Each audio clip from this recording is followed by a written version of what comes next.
Hello everyone, welcome back. In this video, I'm going to show you exactly how to reset your Starlink router step by step.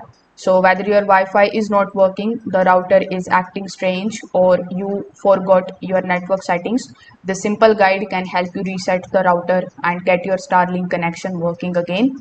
So a Starlink router reset is useful when you are facing the problems like slow Wi-Fi or connection drops or failed setup or even forgotten Wi-Fi passwords. Now, unlike many traditional routers, most of the newer Starlink routers do not have a physical reset button. So the reset button process is usually done by quickly power cycling the router multiple times. So in order to do it, first of all, you just have to simply unplug the Starlink router from the power and then plug it back in. After doing so, you just have to simply repeat this particular process about 6 times in row fairly quickly.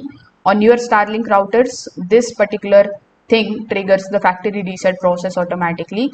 After the final connection, you just have to simply wait for several minutes while the router restarts completely. Once the reset finishes, the router will begin broadcasting the default Starlink Wi-Fi setup network again. So you just have to open the Wi-Fi settings on your phone and then simply connect to the Starlink network. So if this video helped you out, make sure that you like this video and subscribe to the channel. Thanks for watching.